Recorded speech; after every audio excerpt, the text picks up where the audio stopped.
दोस्तों, स्वागत है आप सभी का आज की हमारी इस मैराथन क्लास में, जो कि आप सभी के लिए MPCHO के रिगार्डिंग बहुत ही ज़्यादा इम्पोर्टेंट रहने वाली है। तो इस क्लास में हम मोर देन 300 डायरेक्ट और इनडायरेक्ट क्वेश्चंस को डिस्कस करने वाले हैं, जो कि आपके अपकमिंग सिलेबस और प्रीवियस ईयर के क्वेश्चंस को ध्यान में रखकर बनाई गई है। और इस सीरीज़ में हमने बहुत ही ज़्यादा इम्पोर्टेंट क्वेश्चंस को इंक्लूड किया है। तो फ्रेंड्स, अगर आप हमारी अदर सीरीज़ से नहीं जुड़े हैं तो उस सीरीज़ से भी जुड़ जाएं, ताकि आपकी एग्ज़ाम के लिए यह बेनिफिशियल हो। तो चलिए फ्रेंड्स, हम चलते हैं अपनी मैराथन क्लास की ओर और अपनी इस क्लास को आगे बढ़ाते हैं। तो हम चलते हैं हमारे फर्स्ट क्वेश्चन की ओर। हमारा फर्स्ट क्वेश्चन है question number 1, Schick test is done to identify. Means जो सीक टेस्ट होता है वो किस चीज़ को आइडेंटिफाई करने के लिए यूज़ किया जाता है। हमारे ऑप्शंस हैं, option number 1 tuberculosis, B diphtheria, C polio, D mumps. तो इस क्वेश्चन का जो आंसर रहने वाला है वो है ऑप्शन नंबर B डिप्थीरिया। तो जो सीक टेस्ट होता है वो डिप्थीरिया को आइडेंटिफाई करने के लिए यूज़ किया जाता है। अब डिप्थीरिया की अगर बात हो रही है तो हम बात करते हैं डिप्थीरिया में क्या होता है। तो diphtheria is a respiratory disease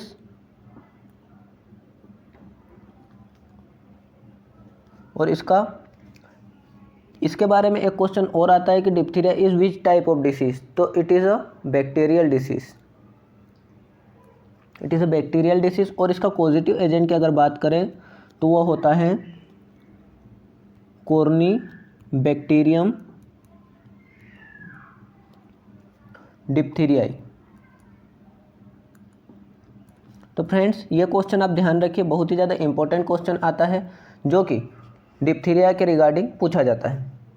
अगर बात करें डिप्थीरिया के मोड ऑफ ट्रांसमिशन की, तो मोड ऑफ ट्रांसमिशन इसका होता है ड्रॉपलेट, क्योंकि एक रेस्पिरेटरी डिसीज़ है।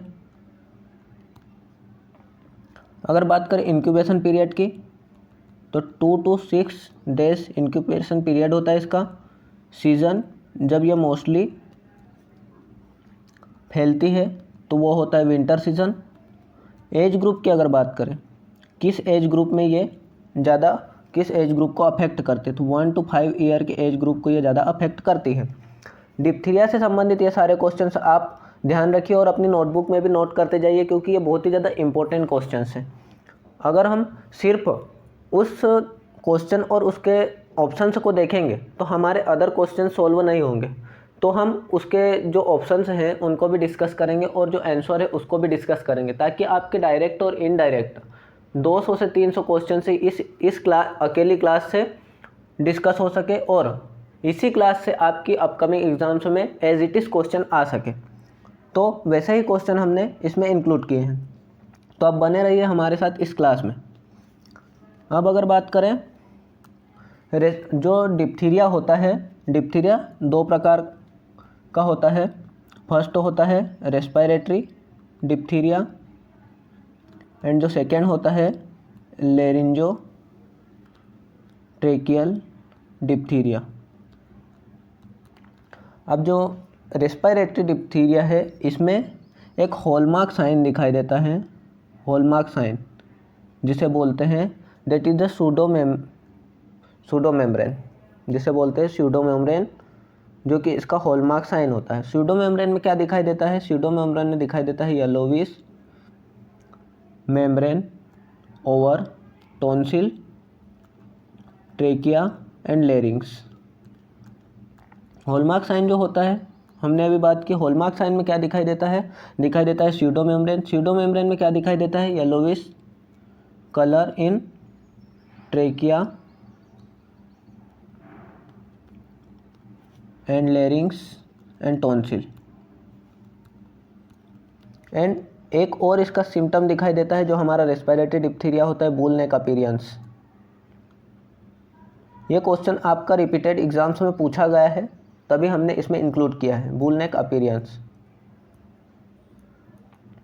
And anorexia. अब बात करें सेकेंड टाइप ऑफ डिप्थीरिया, तो सेकेंड टाइप जो डिप्थीरिया है वो है लेरिंजियो ट्रेकियल डिप्थीरिया। अब इसमें क्या दिखाई देता है, ये होता है मोस्ट फेटल। मोस्ट फेटल का मीन्स होता है सबसे ज़्यादा जानलेवा। फेटल मीन्स जानलेवा। तो सबसे ज़्यादा जानलेवा डिप्थीरिया की अगर बात करें तो ये सेकेंड टाइप जो होता है लेरिंजोट्रैक्टियल डिप्थीरिया ये होता है, और इससे भी क्वेश्चन आते हैं। और इसके डिप्थीरिया के लिए डीपीटी जो वैक्सीन होती है यूज़ की जाती है इसके प्रिवेंशन के लिए, and it is a toxoid vaccine. Diphtheria is a toxoid vaccine. कभी कभी क्वेश्चन में पूछ लेता है कि विच type of vaccine is a toxoid, तो डिप्थीरिया उसमें उसके ऑप्शंस में रहेगा, जो आपका सही आंसर रहेगा। अब चलते हैं नेक्स्ट क्वेश्चन की ओर। नेक्स्ट क्वेश्चन है cold chain storage temperature for vaccines in India is. Means cold chain का जो स्टोरेज टेम्परेचर है वैक्सीन्स के लिए इंडिया में वो क्या है। तो ऑप्शन नंबर ए है -2 degree Celsius to -8 degree Celsius. Option number B +2 degree Celsius to +8 degree Celsius. Option number C 0 degree Celsius to 6 degree Celsius. And option number D +4 to +8 degree Celsius. तो इस question का जो हमारा answer रहेगा वो रहेगा option number B +2 to +8 degree Celsius, जो कि कोल्ड चेन का स्टोरेज टेम्परेचर है वैक्सीन्स के लिए इंडिया में वो होता है +2 टू +8 डिग्री सेल्सियस। अब अगर बात करें कोल्ड चेन सिस्टम के बारे में, तो जो कोल्ड चेन सिस्टम होता है वो किस लिए यूज़ होता है, कोल्ड चेन क्यों यूज़ होती है। तो कोल्ड चेन यूज़ होती है स्टोरेज एंड ट्रांसपोर्टेशन। ये क्वेश्चन भी आपसे एग्ज़ाम में पूछा गया है, CHO का ही क्वेश्चन है कि कोल्ड चेन क्यों यूज़ की जाती है। तो स्टोरेज और ट्रांसपोर्टेशन के लिए किसके, वैक्सीन्स के स्टोरेज एंड ट्रांसपोर्ट के लिए। और कहाँ से, फ्रॉम मैन्युफैक्चरर, जो कंपनीज होती है मैन्युफैक्चरर टू वैक्सीन साइट, जहाँ पर वैक्सीन लगाई जाती है। तो मैन्युफैक्चरर से वैक्सीन साइट तक जो होता है वहाँ तक जो ट्रांसपोर्टेशन होता है और स्टोरेज होता है वो कोल्ड चेन के अंतर्गत आता है। अब वो भी एक टेम्परेचर डिफाइन होता है जो कि होता है लो टेम्परेचर। अब अगर बात करें इक्विपमेंट की, जो कोल्ड चेन के लिए इक्विपमेंट यूज़ होते हैं, तो इसमें इक्विपमेंट दो प्रकार के होते हैं। एक होते हैं इलेक्ट्रिक, जिसमें इलेक्ट्रिसिटी यूज़ होती है, और दूसरे होते हैं नॉन इलेक्ट्रिक। अब जो इलेक्ट्रिक होते हैं इनसे भी क्वेश्चन आते हैं, जैसे कि वॉक इन फ्रीजर। सेकेंड हो, यहाँ पर लिख लेते इलेक्ट्रिक्स की हम बात कर रहे हैं, वॉक इन फ्रीजर। अब फ्रीजर की बात है तो इसमें बहुत ज़्यादा टेम्परेचर होता है, -15 टू -25 डिग्री सेल्सियस। और वो ये भी बहुत ज़्यादा हाई लेवल पर यूज़ होते हैं, जैसे नेशनल और रीजनल लेवल पर। और मेनली OPV के लिए यूज़ होते हैं कौन से, वॉक इन फ्रीजर, जो कि इलेक्ट्रिक है। सेकेंड अगर बात करें इसी में, वॉक इन कूलर्स, ये सभी इलेक्ट्रिसिटी से यूज़ चलने वाले हैं, और इसका टेम्परेचर होता है +2 टू +8 डिग्री सेल्सियस। किस चीज़ का, वॉक इन कूलर का। अगर थर्ड बात करें ILR, आइस लाइन रेफ्रिजरेटर, जो कि +2 टू +8 डिग्री सेल्सियस होते हैं। और फोर्थ जो होते हैं वो होते हैं डीप फ्रीजर। डीप जो फ्रीजर होते हैं, जैसे कि आप नाम से ही जान रहे हैं, डीप यानी बहुत ज़्यादा, और फ्रीजर, तो ये -15 टू -25 डिग्री सेंटीग्रेड के लिए यूज़ होते हैं। और वहीं वॉक इन फ्रीजर भी -15 टू -25 डिग्री सेल्सियस के लिए यूज़ होते हैं। अब बात करें नॉन इलेक्ट्रिक की, तो जो नॉन इलेक्ट्रिक होते हैं उसमें आते हैं, आपने सुना होगा नॉन इलेक्ट्रिक के बारे में, तो आपने सुना ही है, जिसमें आते हैं कोल्ड बॉक्स, जो कि CHC PHC पर यूज़ होते हैं, सब सेंटर्स पर यूज़ होते हैं। सेकेंड होते हैं वैक्सीन कैरियर। वैक्सीन कैरियर जो कि वैक्सीन को कैरी करके ले जाते हैं, जिसमें 16 से 20 वैक्सीन्स की वाइल होती है, और इसमें जो आइस पैक होते हैं वो होते हैं 4 आइस पैक। अब सबसे लास्ट बात करें नॉन इलेक्ट्रिकल में, तो वो होते हैं थर्ड नंबर पे होते हैं डे कैरियर, जो कि पोलियो और अदर वैक्सीन के लिए आपने देखे होंगे जो बॉक्सेस होते हैं जिसमें 6 से 8 वाइल्स रखी जाती है। और इसमें अगर आइस पैक की बात करें तो इसमें आइस पैक होते हैं 2 आइस पैक होते हैं। तो फ्रेंड्स ये सब चीज़ें आप कोल्ड चेन के बारे में याद रखिए, क्योंकि कोल्ड चेन से भी बहुत बार आपकी एग्ज़ाम में CHO में क्वेश्चंस आते रहते हैं। एक और यहाँ से क्वेश्चन आता है, reverse cold chain is use for. तो जो रिवर्स कोल्ड चेन होती क्या है और क्यों यूज़ की जाती है? Reverse cold chain, reverse cold chain जो होती है वो पोलियोमेलाइटिस इन्फेक्टेड स्टूल के लिए यूज़ की जाती है। पोलियोमेलाइटिस इन्फेक्टेड स्टूल के लिए यूज़ की जाती है। इसका टेम्परेचर +4 to -18 डिग्री सेल्सियस होता है, +4 to -18 डिग्री सेल्सियस होता है रिवर्स कोल्ड चेन का। और ये कहाँ तक ले जाती है? कलेक्शन पॉइंट टू लैब तक ले जाती है। अब हम चलते हैं हमारे नेक्स्ट क्वेश्चन की ओर। तो हमारा जो नेक्स्ट क्वेश्चन है वो है only communicable disease of man that is always fatal. Means इनमें से सिर्फ एक कम्युनिकेबल डिसीज़ है जो हमेशा फेटल होती है, जानलेवा होती है।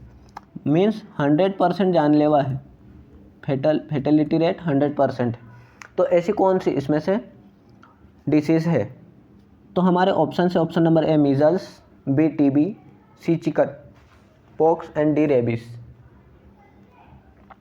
तो इस क्वेश्चन का जो हमारा आंसर है वो रहेगा option number D, rabies.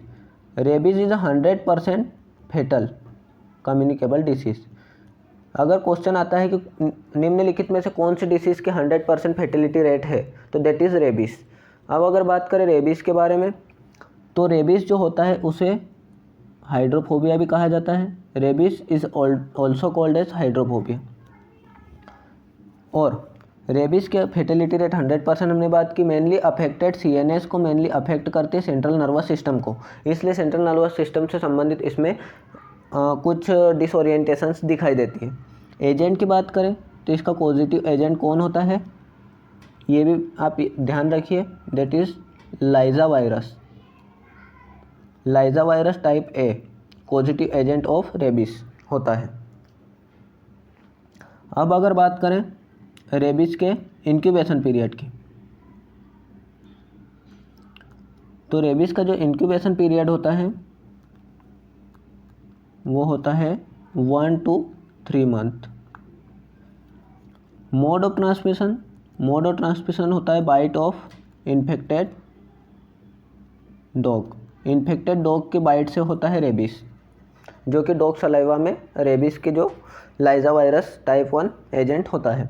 Virus is present in dog saliva, और कितने दिन तक रह सकता है डॉग के सलाइवा में? ये वायरस डॉग सलाइवा में आने के बाद डॉग के सलाइवा में 14 डे तक रह सकता है। डॉग के इन्फेक्टेड होने के बाद 14 डे तक रह सकता है। ये क्वेश्चन भी आपके एग्ज़ाम में पूछा गया है। अब हम चलते हैं नेक्स्ट क्वेश्चन की ओर। नेक्स्ट क्वेश्चन है the drug which drug is given along with ORS for the management of diarrhoea. Means इनमें से कौन सी ड्रग है जो ORS के साथ दी जाती है डायरिया के मैनेजमेंट के लिए?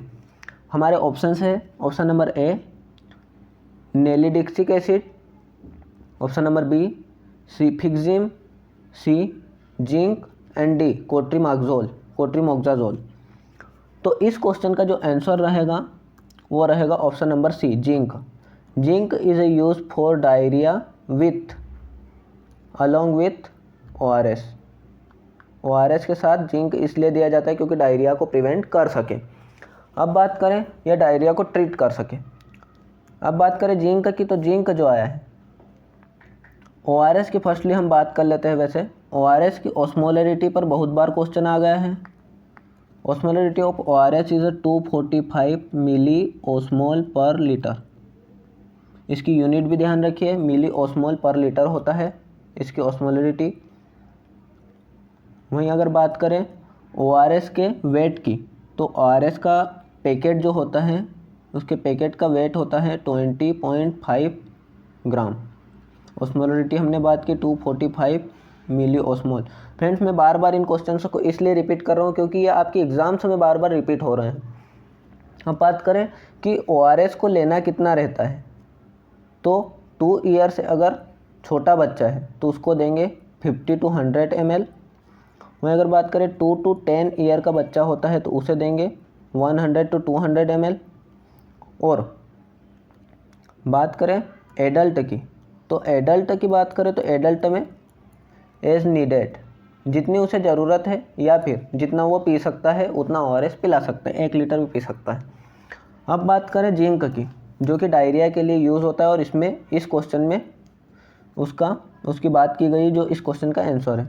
जिंक की जो रिकमेंडेड डेली अलाउंसेस, इसका मतलब होता है कि जो रिकमेंडेशन है WHO के अनुसार कि जिंक कितना लेना चाहिए, तो वो है 12 mg पर डे लेना चाहिए एक एडल्ट को। और एडल्ट के साथ प्रेगनेंसी और लैक्टेशन में भी 12 mg लेना चाहिए पर डे। अब बात करें वुमेन एंड चिल्ड्रन, तो वुमेन एंड चिल्ड्रन की अगर बात करें तो इनको लेना चाहिए 10 mg पर डे। इनका रिकमेंडेड डेली अलाउंसेस है 10 mg पर डे। अब जिंक की डेफिशिएंसी अगर हो गई तो डेफिशिएंसी ऑफ जिंक तो क्या हो सकता है, फर्स्ट हो सकता है ड्वार्फिज्म,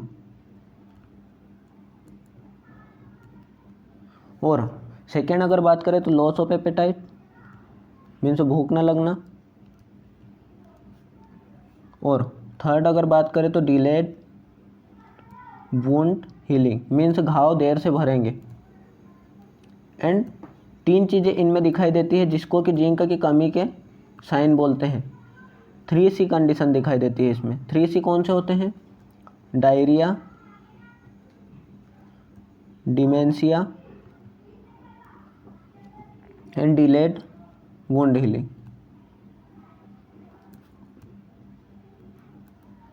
फ्रेंड्स, ये 3 साइन इसमें दिखाई देते हैं। एक और डिसीज़ होती है जिसमें 3 साइन दिखाई देती है, वो होती है पेलेग्रा, जिसमें दिखाई देता है डायरिया, डिमेंशिया एंड डर्मेटाइटिस। लेकिन यहाँ पर जो 3C होते हैं इसमें diarrhoea, dementia and delayed wound healing होता है, जो कि जिंक की कमी से होता है। ये था हमारे जिंक के बारे में। अब हम चलते हैं नेक्स्ट क्वेश्चन की ओर। नेक्स्ट क्वेश्चन जो हमारा है वो है the fever Q fever is caused by means जो क्यू फीवर होता है ये किसके कारण होता है। क्यू फीवर का पॉजिटिव एजेंट यहाँ इनडायरेक्टली पूछा गया। हमारे ऑप्शन से option number A कोक्सिला बर्नेटी,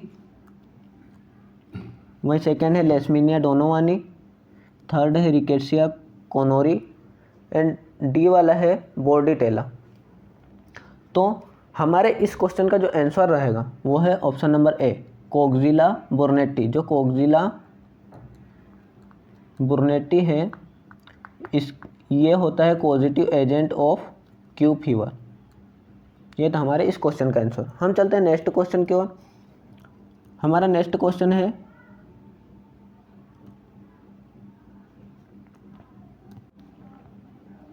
the results of Mantoux test are read after means the results of Mantoux test are read after means Mantoux test के जो रिजल्ट्स हैं वो किसके बाद या कितनी देर बाद देखे जाने चाहिए या पढ़े जाने चाहिए। हमारे इसका ऑप्शन से option number A 6 hour, option number B 72 hours, option number C 12 hours और ऑप्शन नंबर डी 30 आवर्स। तो हमारे इस क्वेश्चन का जो राइट आंसर है वो है ऑप्शन नंबर बी 72 आवर्स।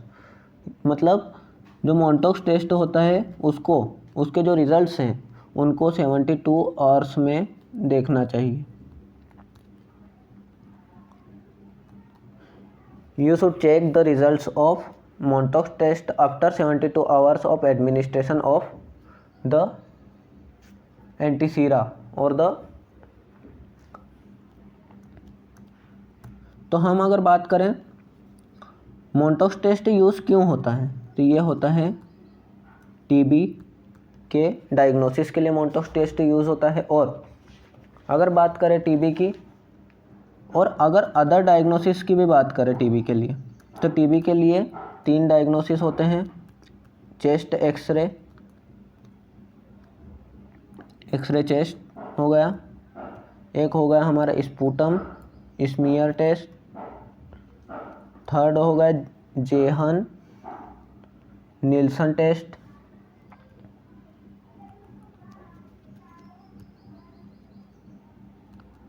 और फोर्थ 4 होते हैं। जो फोर्थ होता है वो होता है मोन्टेक्स, जो कि हमारे इस क्वेश्चन में दिया गया है। तो फर्स्ट चेस्ट एक्सरे होता है, सेकंड स्पूटम स्मीयर होता है, थर्ड जीहल नील्सन टेस्ट और फोर्थ मोन्टेक्स टेस्ट। तो जो हमारा मोन्टेक्स टेस्ट होता है ये 72 आवर के बाद इसकी रीडिंग करनी चाहिए। और अगर बात करें टीबी के बारे में, तो टीबी जो है इसे कोच डिसीज़ भी बोलते हैं और बैरोमीटर ऑफ सोशल वेलफेयर भी बोलते हैं, barometer of social welfare. Friends, ये क्वेश्चन आया हुआ है आपके एग्जाम में, barometer of social welfare is also known as. तो ये होती है TB, barometer of social welfare. अब बात करें टीबी के बारे में, तो इसे बैरोमीटर ऑफ सोशल वेलफेयर भी कहा जाता है। अगर बात करें टीबी के पॉजिटिव एजेंट की, तो टीबी का जो पॉजिटिव एजेंट होता है वो होता है माइकोबैक्टीरियम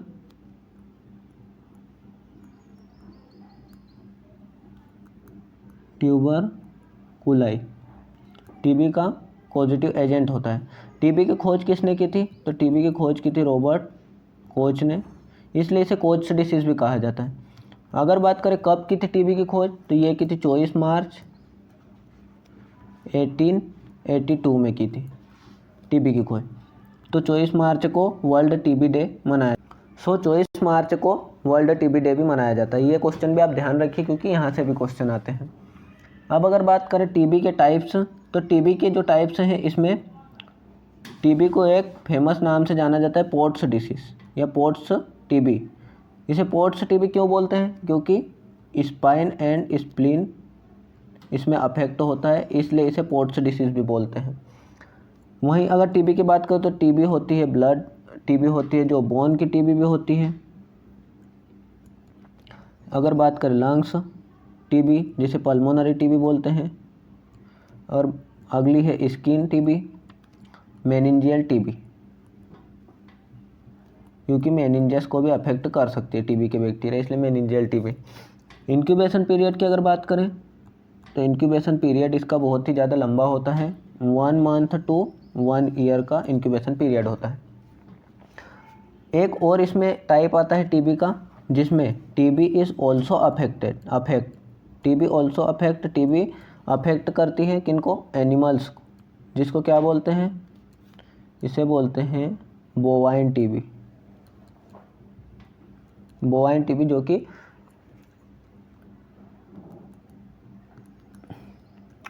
जो कि एनिमल्स को अफेक्ट करती है। अब अगर टीबी के साइन एंड सिम्टम्स से भी क्वेश्चन आ चुके हैं, तो इसमें होता क्या है, इसमें पूछ लेते कभी साइन एंड सिम्टम्स देके कि कितने दिन तक कफ रहता है। तो इसमें रहता है परसिस्टेंट कफ मोर देन 2 वीक्स, या फिर लास्ट 3 वीक्स, या 3 वीक्स तक भी हो सकता है विथ हीमोप्टाइसिस। अब ये जो हीमोप्टाइसिस है, कफ विथ हीमेप्टाइसिस भी होता है। अब हीमेप्टाइसिस क्या होता है?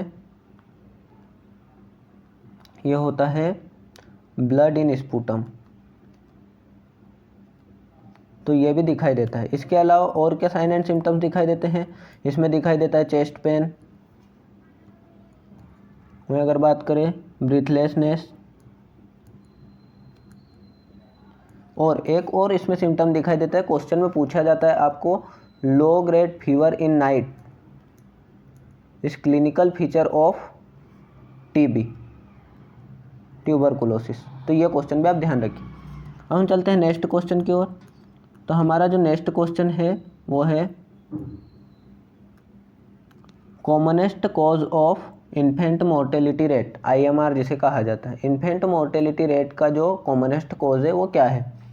हमारे ऑप्शन हैं, इंडिया की बात हो रही है यहाँ पर। हमारे ऑप्शन है, option number A low birth weight baby, option number B diarrhoea, C congenital malformation, and D respiratory infection. तो जो इन्फेंट मोर्टेलिटी रेट है इन इंडिया में उसका मोस्ट कॉमन कॉज है low birth weight baby, LBW जिसे कहा जाता है। ये होता है इन्फेंट मोर्टेलिटी रेट का most common cause in India. अब अगर बात करें LBW होता है लेस देन 2.5 kg से नीचे जो होता है बच्चा उसे लो बर्थ वेट बेबी कहते हैं। अब अगर हम बात करें LBW से कितने % चांसेस हैं IMR के, तो वो होते हैं 37%, इसलिए most common low birth weight baby होता है। डायरिया की अगर बात करें तो डायरिया के से IMR के 4% चांसेस हैं। कंजेनाइटल मालफॉर्मेशन की बात करें तो इससे 5% चांसेस हैं। और रेस्पिरेटरी इन्फेक्शंस की बात करें तो ये सेकेंड नंबर पे सेकेंड मोस्ट कॉमन होता है। किसके बाद? लो बर्थ वेट बेबी के बाद सेकेंड मोस्ट कॉमन जो कि रेस्पिरेटरी इन्फेक्शन होता है 17% इससे इन्फेक्शन होता है। और फर्स्ट जो होता है लो बर्थ वेट बेबी जो कि मोस्ट कॉमन कॉज होता है IMR का 37% इन्फेंट मोर्टेलिटी रेट का low birth weight baby. Low birth weight baby के बारे में हमने डिस्कस किया, लेस देन 2.5 kg का जो बेबी होता है। अब अगर बात करें इसका जो फॉर्मूला होता है वो भी कभी कभी एग्ज़ाम में देकर आपसे पूछा जाता है या फिर ऑप्शंस में दिया जाता है। तो इसका जो फॉर्मूला है वो है number of death of children less than 1 year बटे या by total number of live birth in a year, और इसमें इनटू है 1000 गुणा 1000। Number of death of child less than 1 year के चाइल्ड के डेथ के नंबर और total number of live birth in a year, मतलब कितने बच्चे जन्मे हैं एक साल में, गुणा 100, ये इसका फॉर्मूला होता है। अब हम चलते। सो फ्रेंड्स, हमारा नेक्स्ट क्वेश्चन है humoral immunity derived from, means humoral immunity है वो कहाँ से बनती है या कहाँ से डिराइव की जाती है। हमारे ऑप्शन है, option number A bone marrow derived lymphocytes, B thymus derived lymphocyte, C RBC and D platelets. तो हमारे इस क्वेश्चन का जो आंसर रहेगा जो कि ह्यूमोरल इम्यूनिटी है वो डिराइव्ड होती है या बनती है बोन मैरो डिराइव्ड लिम्फोसाइट से। बोन मैरो डिराइव्ड लिम्फोसाइट से ह्यूमोरल इम्यूनिटी बनती है। अब हम चलते हैं नेक्स्ट क्वेश्चन। नेक्स्ट क्वेश्चन है हमारा in the following which is not bacterial borne communicable disease, means निम्नलिखित में से कौन सी बैक्टीरियल बोर्न कम्युनिकेबल डिसीज नहीं है। यहाँ पर नोट लिखा हुआ है, मीन्स बैक्टीरियल, इनमें से सभी बैक्टीरियल बोर्न डिसीजेस हैं लेकिन एक को छोड़कर। तो हमारे ऑप्शन से option number A diphtheria, option number B cholera, bacterial borne disease नहीं है, यह हमसे क्वेश्चन किया गया है। तो इसके हमारे जो ऑप्शंस थे, तो इन ऑप्शंस में से हमारा जो सही आंसर रहेगा वो रहेगा ऑप्शन नंबर सी मीजल्स। तो मीजल्स एक बैक्टीरियल बोर्न डिसीज़ नहीं है बिकॉज ये एक वायरल डिसीज़ है। और मीजल्स का पॉजिटिव एजेंट्स क्या है? पॉजिटिव एजेंट है इसका, सो मीजल्स का जो पॉजिटिव एजेंट है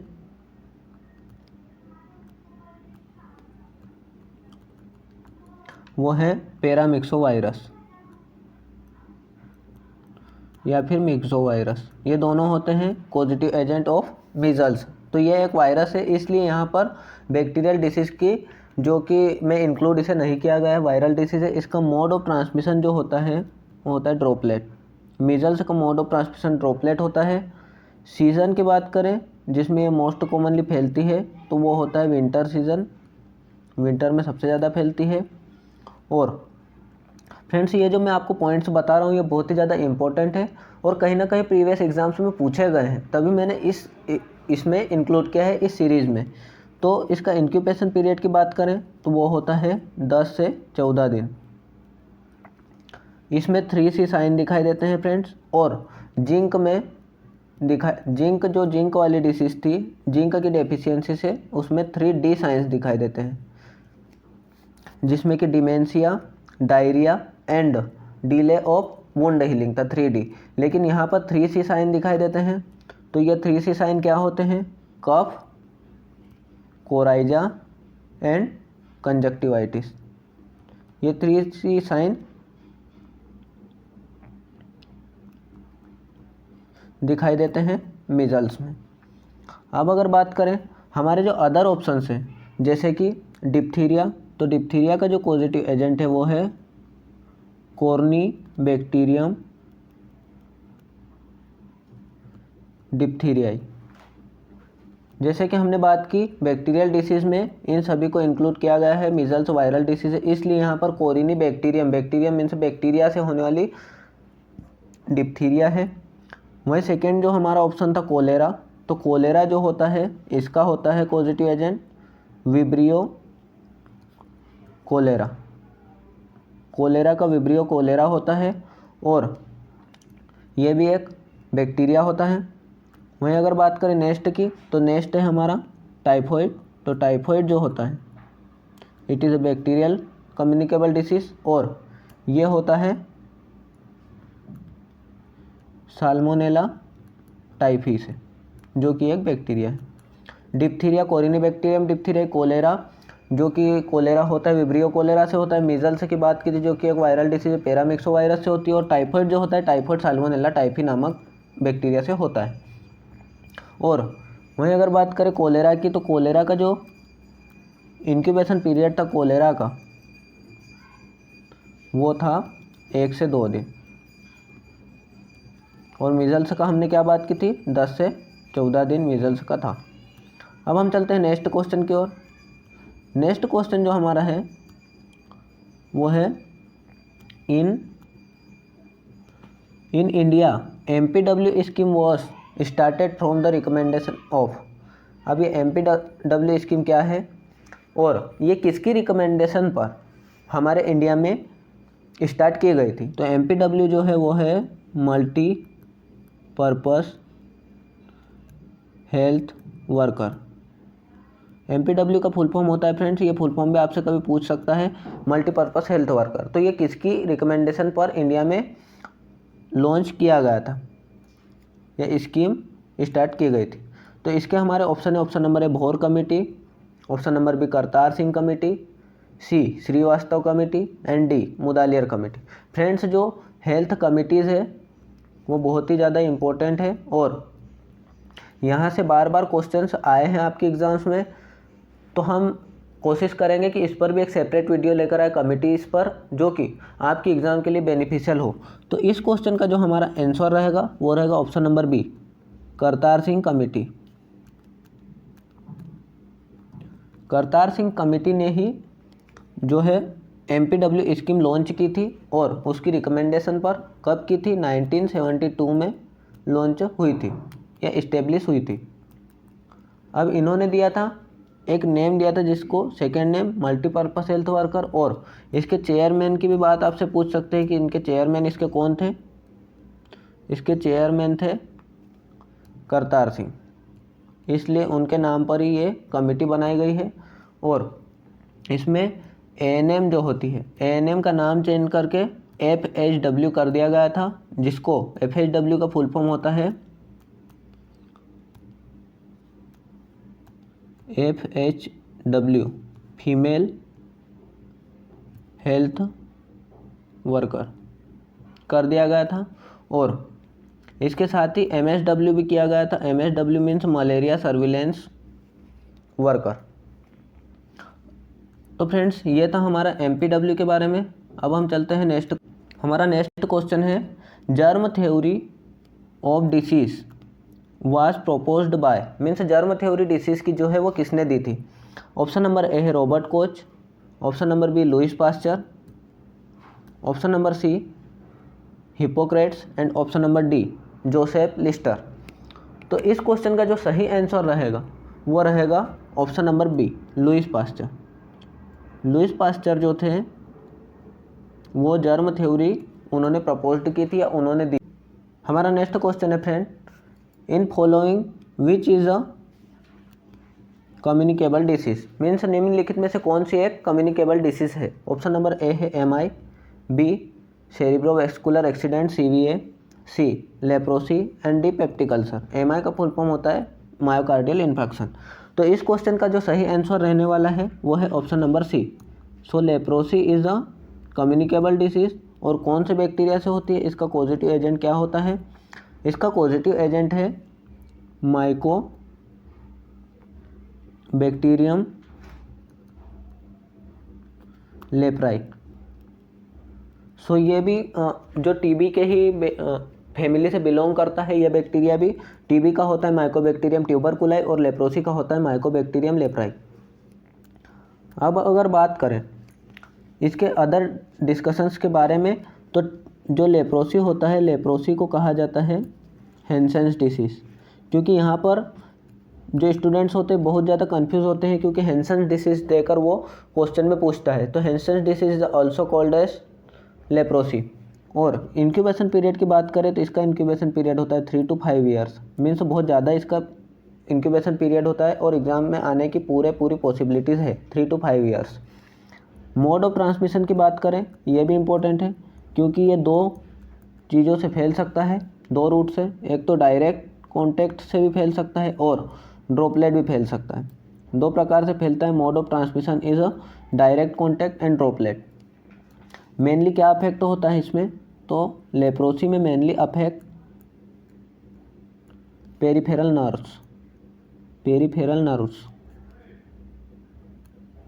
पेरिफेरल नर्व मेनली अफेक्ट होती है। साइन एंड सिम्टम्स की बात करें तो अर्ली इसमें दिखाई देता है टोटल लॉस ऑफ क्यूटेनियस। अब क्यूटेनियस मीन्स स्किन होता है, क्यूटेनियस सेंसेशन मीन्स स्किन से सेंसेशन चला जाता है पूरी तरह से, और पार्शियल भी हो सकता है, पार्शियल या total loss of cutaneous sensation, इसका अर्ली साइन एंड सिम्टम्स होता है। इसका ड्रग ऑफ चॉइस पूछ सकते हैं। ड्रग ऑफ चॉइस होता है लेप्रोसी का dapsone is a drug of choice of leprosy. इसके लिए ATT चलाते हैं। ATT क्या होता है, एंटी ट्यूबरकुलिन ट्रीटमेंट, लेप्रोसी के लिए यूज़ होता है। हमारा नेक्स्ट क्वेश्चन है हमारा नेक्स्ट क्वेश्चन जो है वो है the risk of cold chain failure is highest eight. Means जो कोल्ड चेन के फेलियर का रिस्क है वो किस एरिया में ज़्यादा होता है, फेलियर कहाँ पे होता है। ऑप्शन नंबर ए है the state and regional level, option number be the district level, see the CHC and PHC and D the sub centre and village level. तो इस क्वेश्चन का हमारा आंसर है वो है option number D the sub centre and village level.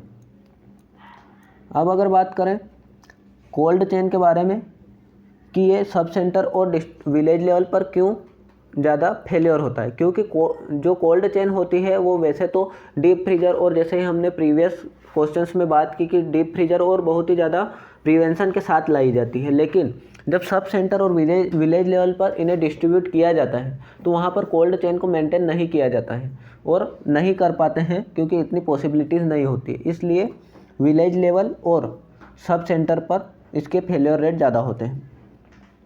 हमारा next question है according to central birth and death registration at 1969। Means ये क्वेश्चन में हमें दे रहा है कि बर्थ और central birth and death registration जो हुआ था वो लॉन्च हुआ था 1969 में। The event of death should be registered in. Means ये central birth and death registration 1969 के अनुसार event of death should be registered कितने दिनों में किया जाता है डेथ के। तो इसके हमारे ऑप्शन हैं option number A 3 days, B 7 days, C 14 days या डी 21 डेज।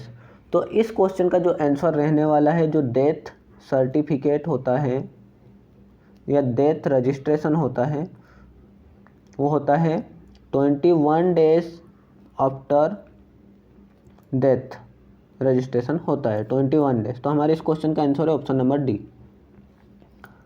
नेक्स्ट क्वेश्चन है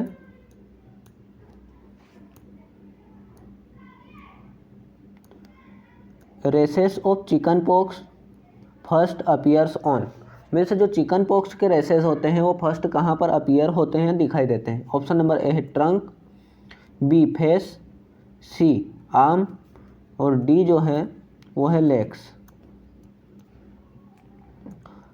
तो जो चिकन पॉक्स के रेसेस होते हैं वो फर्स्टली अपीयर होते हैं ऑप्शन नंबर ए ट्रंक पर। अब क्यों ट्रंक पर? क्योंकि चिकन पॉक्स के साइन एंड सिम्टम्स में दिया गया है इट इज़ अ सेंट्रीपिटल, इसमें सेंट्रीपिटल टाइप के रेसेस दिखाई देते हैं। सेंट्रीपिटल क्या होता है?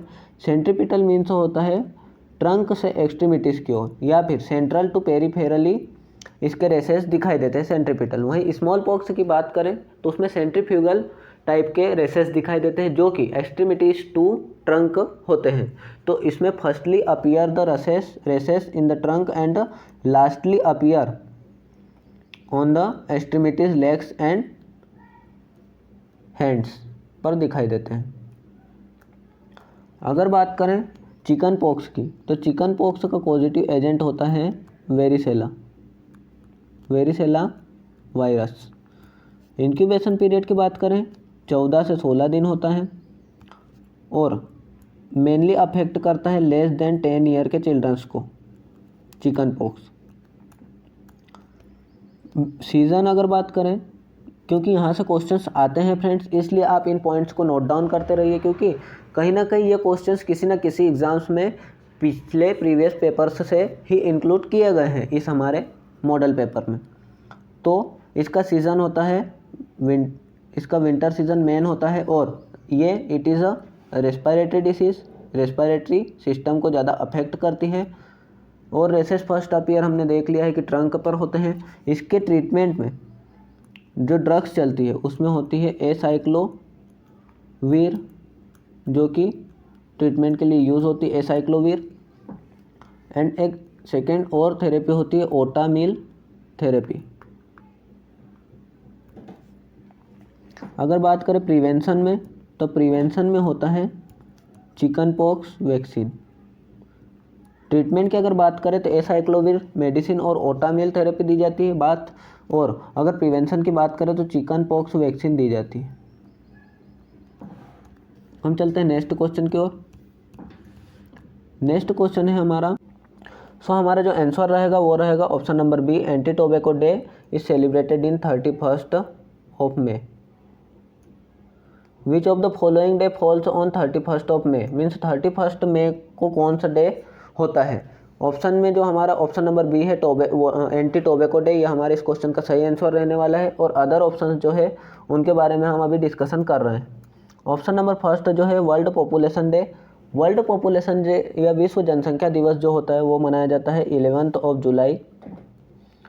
सेकेंड जो एंटी टोबैको डे 31 में। थर्ड होता है वर्ल्ड हेल्थ डे, जिस दिन WHO की भी स्थापना हुई थी 7 अप्रैल 1948, इसलिए इस डे को वर्ल्ड हेल्थ डे के रूप में मनाया जाता है। वर्ल्ड इन्वायरमेंट डे की बात करें मीन्स विश्व पर्यावरण दिवस, ये होता है 5 जून को।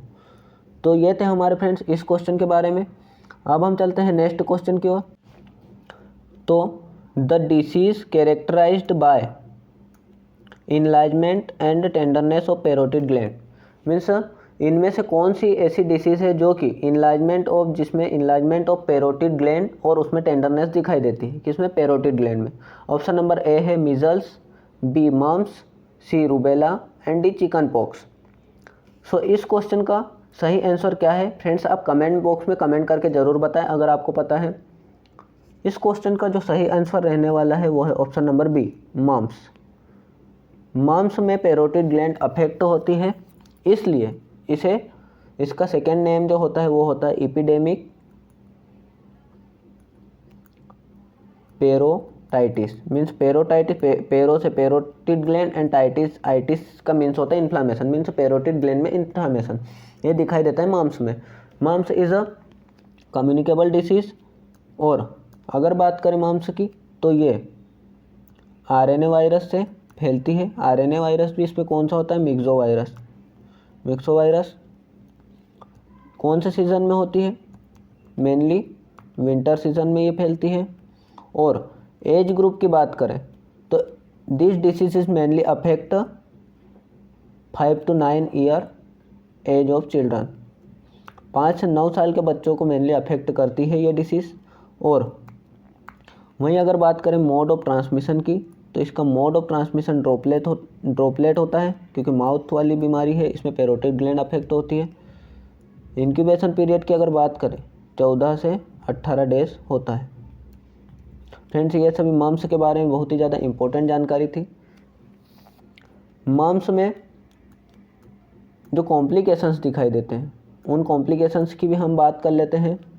ये अफेक्ट करती है पैरोटिड ग्लैंड को, जिससे पैरोटाइटिस होता है, और ईयर एज भी दिखाई देता है। ईयर एज मीन्स कान में दर्द दिखाई देता है, किस साइड, जिस साइड की पैरोटिड ग्लैंड अफेक्ट है। और ये एक चीज़ और अफेक्ट करती है जेनाइटेलियास को, जिसमें टेस्टिस, मेल्स में टेस्टिस, फीमेल्स में ओवरीज को अफेक्ट करती है। इसलिए इसमें दो चीज़ें दिखाई देती है, ऑर्चाइटिस एंड ओफेराइटिस या ओवेराइटिस, दोनों बोल सकते हैं इसे, ओफेराइटिस या ओवेराइटिस। इसमें होता है ओवेराइटिस या ओफेराइटिस में इन्फ्लामेशन ऑफ ओवेरिस, क्योंकि ये ओवेरिस को अफेक्ट कर रहा है। और ऑर्चाइटिस जो कि मेल्स में होता है, इसमें इन्फ्लामेशन ऑफ टेस्टिस दिखाई देता है। इसलिए इसका जो मेजर कॉम्प्लिकेशन होता है, ये बहुत बार क्वेश्चन पूछा गया है कि the major complication of mumps disease is, तो ये होता है मेजर कॉम्प्लिकेशन, इसका होता है इनफर्टिलिटी। तो फ्रेंड्स, ये था मम्स डिसीज़ के बारे में सारी डिस्कशन। अब हम चलते हैं नेक्स्ट क्वेश्चन की ओर। नेक्स्ट क्वेश्चन है हमारा, primary prevention includes all except, means इनमें से बाकी सारी प्राइमरी प्रिवेंशन है, एक को छोड़कर। एक्सेप्ट वाले क्वेश्चन से भी आजकल एग्जाम्स में बहुत ज़्यादा फेमस हैं और ट्रेंड में चल रहे हैं, तो इनको भी आप ध्यान रखिए। तो इस क्वेश्चन के हमारे ऑप्शन से ऑप्शन नंबर है health education, B health promotion, C specific protection, and D early diagnosis and treatment.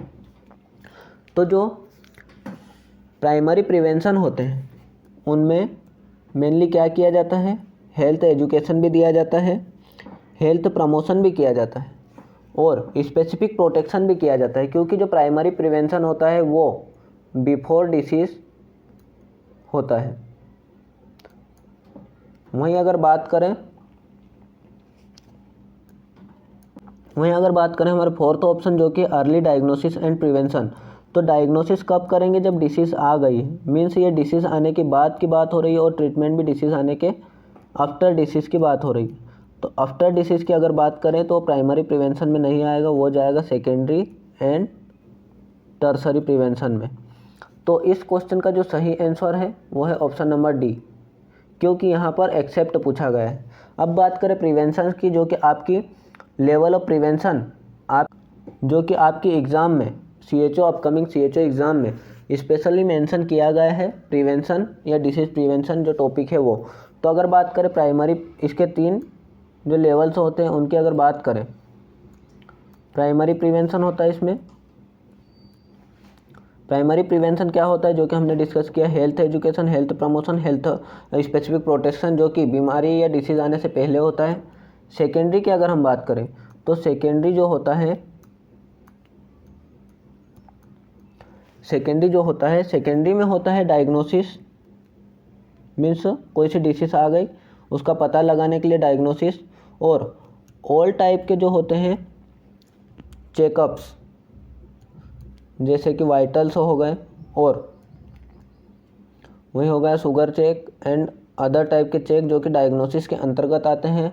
इसमें पेप स्मीयर आ गया, जो कि पेप स्मीयर सर्वाइकल कैंसर को डायग्नोस करने के लिए यूज़ होता है। अब अगर बात करें टर्सरी की, तो टर्सरी में आता है, टर्सरी प्रिवेंशन में आता है डिसीज़ होने के, डायग्नोस होने के बाद की प्रोसेस, जिसमें होता है मीन्स डायग्नोस भी हो गई और पता चल गया कि कुछ डिसएबिलिटी हो गई है बॉडी में। डिसएबिलिटी के लिए यहाँ पर रिहेबिलिटेट भी किया जाता है।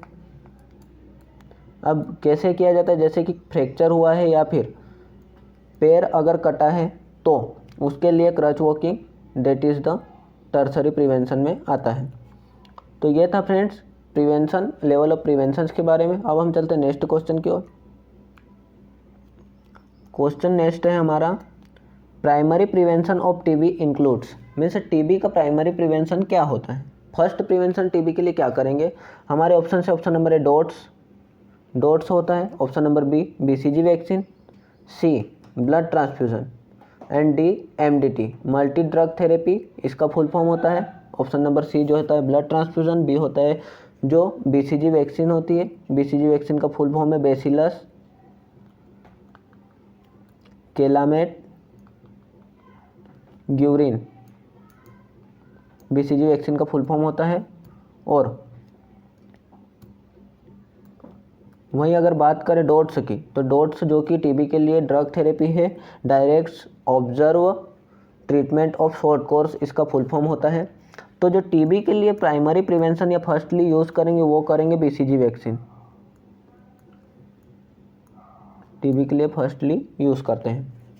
अब बीसीजी वैक्सीन की बात अगर करें तो बीसीजी वैक्सीन दी जाती है इंट्राडर्मली, कहाँ पर, लेफ्ट अपर आर्म में, लेफ्ट अपर आर्म में इंट्राडर्मली दी जाती है। और इसका डोज होता है 0.05 ml, जो कि लेस देन 40 वीक्स के बच्चों में, लेस देन 40 वीक्स में होता है। और वहीं अगर बात करें बड़े बच्चों में 0.1 ml दिया जाता है, वो कि more than 40 weeks to 1 year के चिल्ड्रंस को दिया जाता है। तो ये था बीसीजी वैक्सीन। और बीसीजी वैक्सीन के अगर अदर जानकारी की बात करें तो बीसीजी वैक्सीन प्रिवेंट करती है, एक तो हमारा टीबी हो गया और सेकेंड हो गया लेप्रोसी, क्योंकि मैंने अभी आपको प्रीवियस क्वेश्चंस में बताया था लेप्रोसी की, जब हमने डिस्कशन किया था कि इन दोनों की फैमिली सेम होती है बैक्टीरियाज की, माइकोबैक्टीरियम लेप्राई जो कि लेप्रोसी का होता है, वहीं टीबी का माइकोबैक्टीरियम ट्यूबरकुलाई।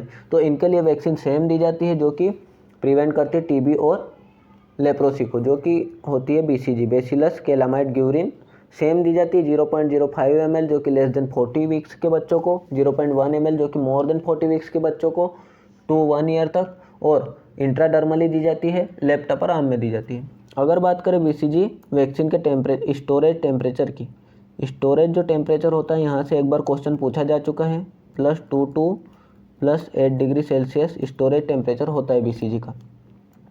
प्रोटेक्ट, एक बार अगर बीसीजी वैक्सीन दे दी तो ये प्रोटेक्ट कितने साल तक करती है, तो ये करती है अप टू 15 to 20 ईयर्स तक ये हमारी बॉडी को टीबी बैक्टीरिया से प्रोटेक्ट करती है। इसको डाइल्यूशन का एक बार क्वेश्चन आ चुका है फ्रेंड, 0.9% NS में डाइल्यूट किया जाता है। और बीसीजी स्ट्रेन की बात करें तो बीसीजी का जो स्ट्रेन होता है दानिश 1331 स्ट्रेन। फ्रेंड्स ये सभी क्वेश्चन आपको नए लग रहे होंगे, लेकिन ये एग्जाम्स में पूछे गए क्वेश्चन हैं, इसलिए मैं आपके साथ डिस्कस कर रहा हूँ। अब इस वैक्सीन में सीरिंज से क्वेश्चन आते हैं, ट्यूबरकुलिन सीरिंज यूज़ की जाती है, ट्यूबरकुलिन सीरिंज, और इसका गोज पूछा जाता है कितने गोज की होती है, तो स्टील की 26 गोज की होती है, 26 गोज। और प्लेटिनम की बात करें तो प्लेटिनम की होती है 27 गोज, स्टील की 26 गोज और प्लेटिनम की 27 गोज की होती है। अब अगर बात करें नेक्स्ट क्वेश्चन, तो जो नेक्स्ट क्वेश्चन है वो है disease rubella is also known as, means rubella को और किस नाम से जाना जाता है। हमारे ऑप्शन है ऑप्शन नंबर ए रूबेला, सेकेंड है जर्मन मीजल्स, ये फ्रेंड्स ये ऑप्शन वही रिपीट हो चुका है, सेकेंड है जर्मन मीजल्स, थर्ड है पर्ट्यूसिस एंड फोर्थ है हेपेटाइटिस। तो इस क्वेश्चन का जो सही आंसर रहेगा वो रहेगा option number B German measles, rubella is also known as German measles. और इसका एक और नाम होता है, क्योंकि कभी आपसे क्वेश्चन में ये भी पूछ सकता है कि 3-day fever is also known as, तो 3-day फीवर जो होता है वो भी रूबेला को ही कहते हैं और जर्मन मीजल्स भी रूबेला को ही कहते हैं। अब रूबेला की बात करें तो रूबेला का पॉजिटिव एजेंट जो होता है वो होता है रूबेला वायरस। RNA वायरस और फैमिली होती है टोगा वायरस फैमिली।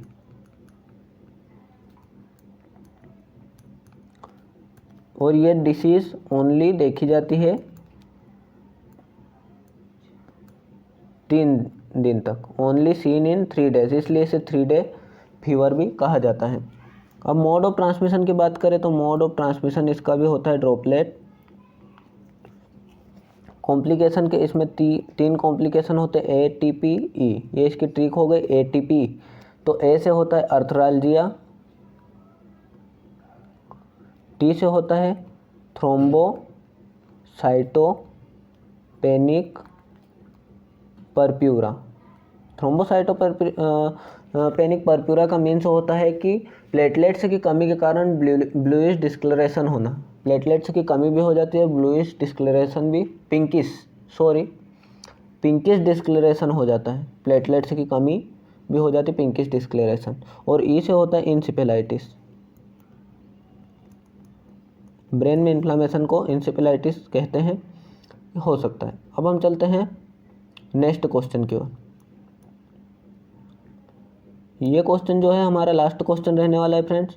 तो इस क्वेश्चन में जो है हमसे पूछा गया है maximum prevalence of malaria in India occurs during, means maximum जो मलेरिया देखा जाता है या मलेरिया के न्यू पेशेंट्स जो आते हैं वो किस सीज़न में ज़्यादा दिखाई देते हैं। ऑप्शन नंबर ए है winter season, B rainy season, C summer season and D spring.